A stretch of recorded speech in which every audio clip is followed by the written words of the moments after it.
Assalamualaikum warahmatullahi wabarakatuh. Perkenalkan, nama saya Rani Febrizanila dengan NIM 23002124. Kali ini saya akan menjelaskan materi mengenai komunikasi kelompok kecil. Di mana kita tahu, komunikasi kelompok kecil adalah proses komunikasi yang terjadi di antara anggota-anggota kelompok kecil yang biasanya terdiri dari 3 hingga 12 orang. Dalam komunikasi kelompok kecil, anggota-anggota kelompok saling berinteraksi, berbagi informasi, dan mengambil keputusan bersama. Komunikasi ini dapat berlangsung dalam berbagai konteks seperti dalam keluarga, tim kerja, atau kelompok studi. Komunikasi kelompok kecil memiliki ciri-ciri yang khas, antara lain adanya interaksi langsung antara anggota-anggota kelompok, saling mempengaruhi antara satu dengan yang lain, pembagian peran dan tanggung jawab di antara anggota kelompok, serta adanya tujuan bersama yang ingin dicapai oleh kelompok tersebut. Dalam komunikasi kelompok kecil, penting untuk perhatikan dinamika hubungan antar anggota kelompok, kejelasan tujuan yang ingin dicapai, serta kemampuan untuk mengelola konflik dan mencapai kesepakatan bersama. Komunikasi efektif dalam kelompok kecil dapat membantu meningkatkan kinerja dan produktivitas kelompok. Selanjutnya, tujuan komunikasi kelompok kecil. Tujuan komunikasi dari kelompok kecil adalah untuk memfasilitasi pertukaran informasi, ide, dan pendapat antara anggota kelompok. Komunikasi kelompok kecil juga bertujuan untuk mencapai pemahaman yang lebih baik tentang suatu topik atau masalah, memecahkan masalah bersama, membuat keputusan, dan membangun hubungan kerja yang efektif antara anggota kelompok. Komunikasi kelompok kecil juga dapat digunakan untuk membangun kebersamaan dan kerjasama di antara anggota kelompok. Karakteristik komunikasi kelompok kecil. Pertama, jumlah anggota terbatas, di mana kelompok kecil biasanya terdiri dari 3 hingga 12 orang, sehingga interaksi antara anggota lebih intensif dan personal. Kedua, interaksi timbal balik. Komunikasi kelompok kecil melibatkan interaksi yang timbal balik antara anggota, di mana setiap anggota memiliki kesempatan untuk berbicara dan mendengarkan. Selanjutnya, tujuan bersama. Anggota kelompok memiliki tujuan atau kepentingan bersama yang ingin dicapai melalui komunikasi tersebut.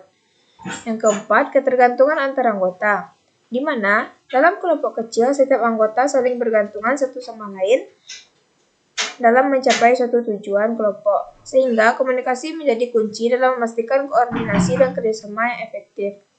Yang kelima, norma-norma kelompok. Kelompok kecil memiliki norma-norma atau aturan yang tertulis yang mempengaruhi pola komunikasi seperti cara berbicara, sikap terhadap perbedaan pendapat, dan lain-lainnya. Yang keenam, peran yang dinamis.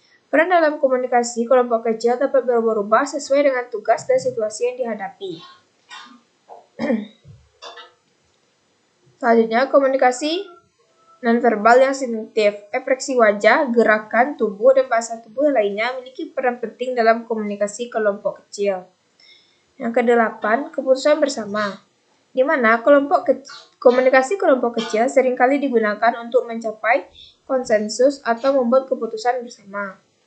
9. Identitas kelompok. Komunikasi kelompok kecil dapat memperkuat identitas dan kebersamaan antar anggota, serta membangun hubungan yang erat.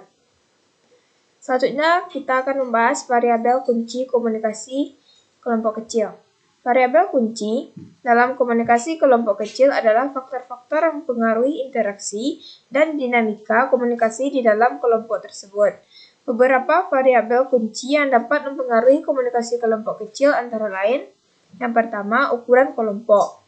Jumlah kelompok dapat mempengaruhi cara komunikasi terjadi.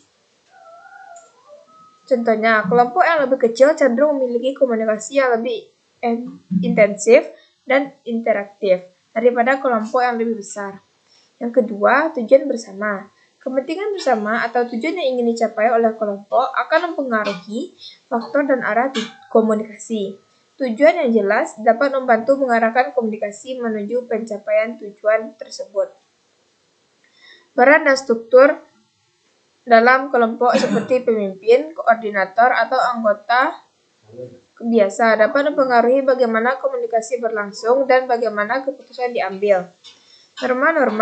Selanjutnya, norma-norma kelompok. Norma-norma sosial dalam kelompok seperti nilai, keyakinan, dan aturan-aturan tidak tertulis juga mempengaruhi cara komunikasi berlangsung di dalam kelompok. Kelima, keterbukaan dan kepercayaan. Tingkat keterbukaan dan kepercayaan antara anggota kelompok akan mempengaruhi sejauh mana komunikasi dapat berjalan lancar dan efektif. Selanjutnya, konflik. Kemampuan kelompok untuk mengelola konflik dalam mencapai kesepakatan juga merupakan variabel kunci dalam komunikasi kelompok kecil. Memahami variabel-variabel tersebut dapat membantu anggota kelompok untuk mengelola komunikasi dengan efektif dan mencapai tujuan bersama dengan lebih baik.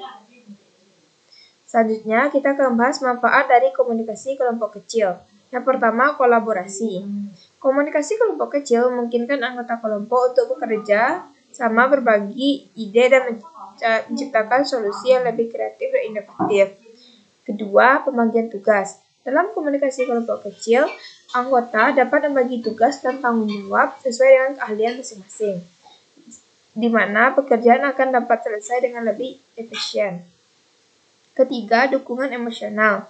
Komunikasi kelompok kecil memberikan kesempatan bagi anggota untuk saling mendukung secara emosional, sehingga dapat mengurangi stres dan meningkatkan kesejahteraan psikologis. Keempat, pengambilan keputusan. Dalam komunikasi kelompok kecil, anggota dapat berdiskusi untuk mencapai kesepakatan dalam pengambilan keputusan, sehingga hasil keputusan cenderung lebih terencana dan terpikirkan. Selanjutnya, pengembangan hubungan. Komunikasi kelompok kecil memungkinkan anggota untuk membangun hubungan yang lebih dekat dan personal, sehingga dapat meningkatkan rasa kebersamaan dan kepercayaan antar anggota.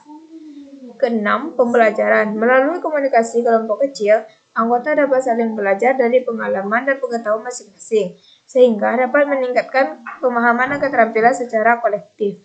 Ketujuh, efisien dengan komunikasi efisien, di mana komunikasi yang efisien itu kelompok kecil dapat bekerja lebih efisien dalam mencapai tujuan bersama. Dengan menempatkan komunikasi kelompok kecil secara optimal, anggota kelompok dapat mencapai hasil yang lebih baik dan memperkuat hubungan antar anggota. Mungkin hanya itu yang dapat saya sampaikan. Maaf jika banyak kesalahan. Assalamualaikum warahmatullahi wabarakatuh.